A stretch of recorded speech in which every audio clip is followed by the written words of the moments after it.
या देवी सर्वभूतेषु निद्रा रूपेण संस्तुतः। हमारे शास्त्रों में निद्रा को भी देवी माना गया है।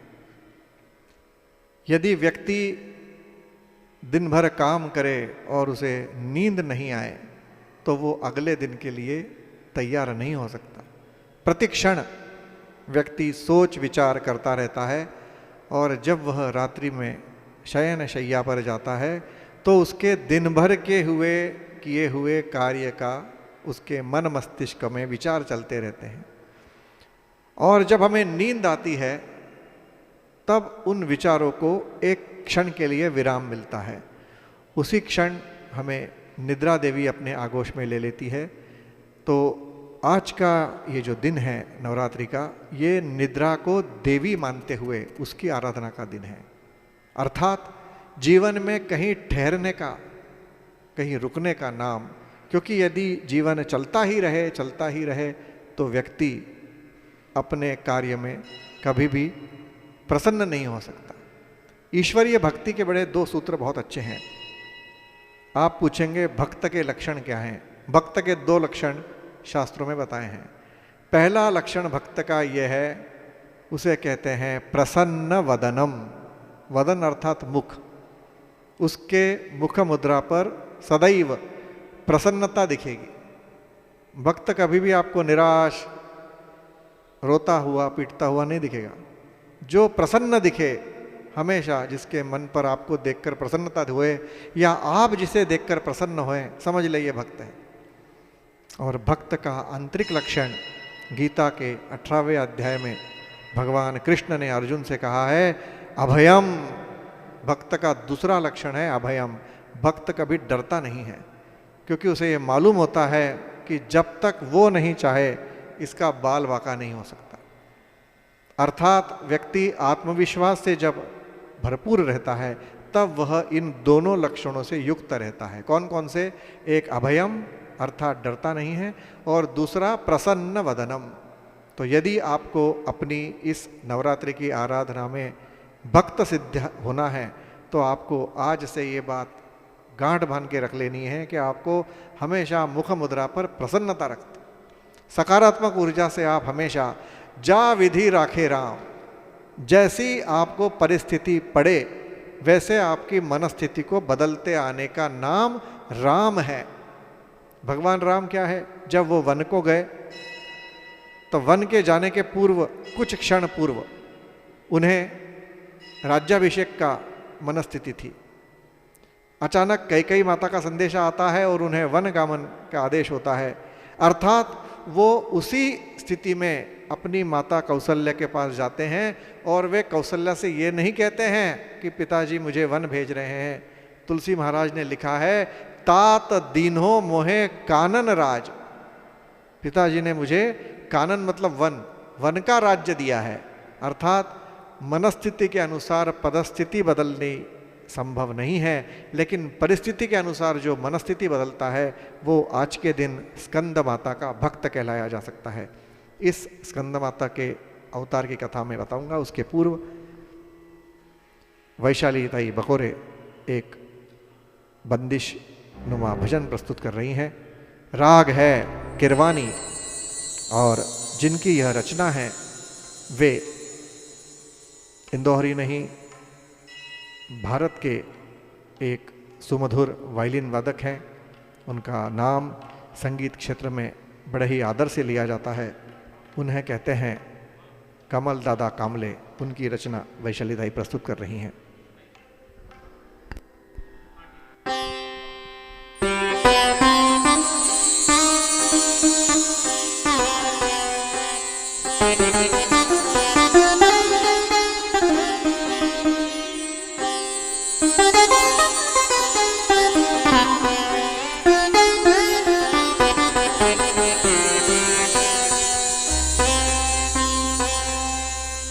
आ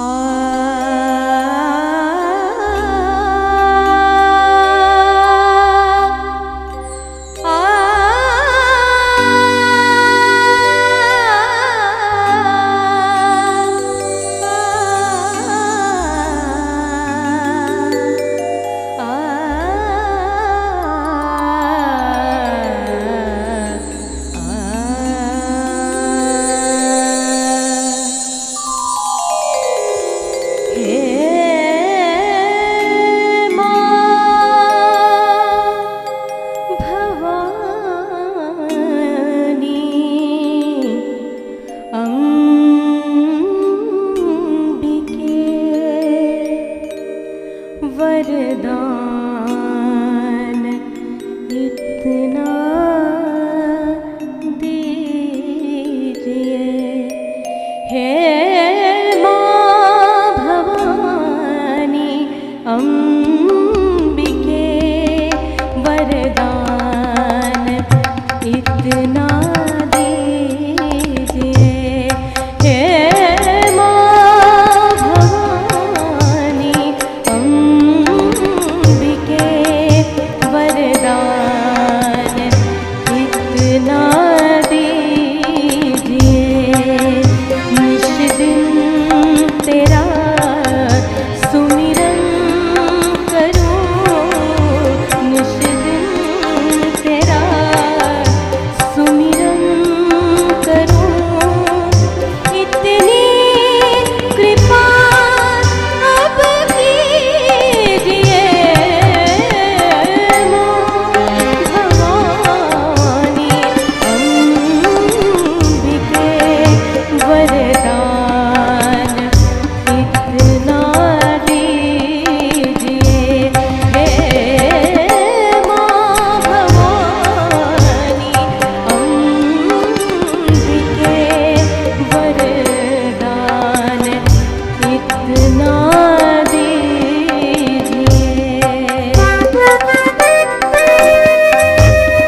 मंगला काली, भद्रकाली कपालिनी, दुर्गा क्षमा शिवा धात्री, स्वाहा स्वधा नमोस्तुते। भगवान शिव और पार्वती के प्रथम पुत्र जिन्हें कार्तिकेय कहते हैं, उनकी माता स्कंद माता का वर्णन आज के दिन है। ये बुद्धिदाता गणेश जी के अग्रज हैं कार्तिकेय।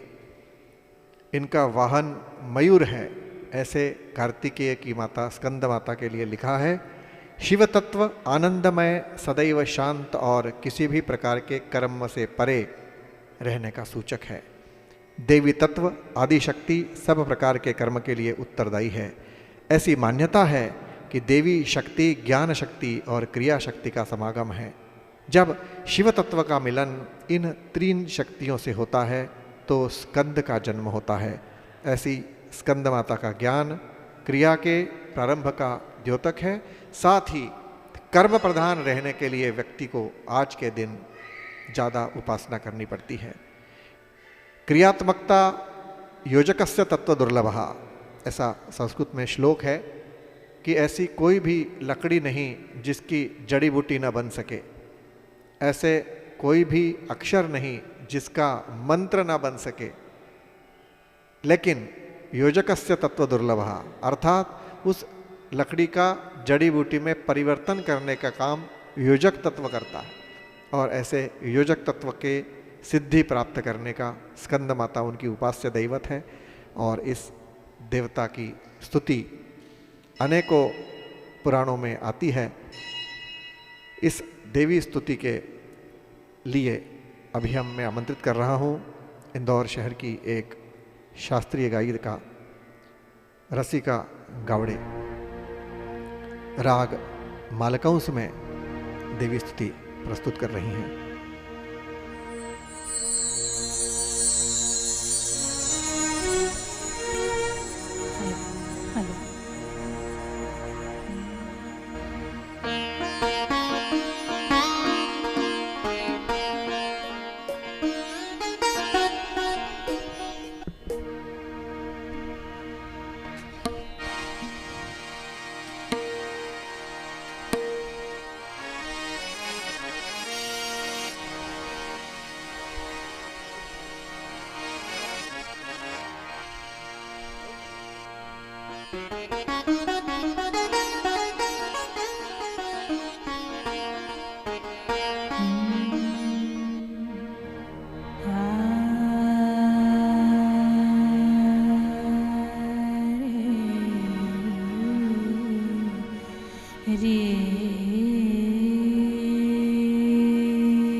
वाह, अति सुंदर।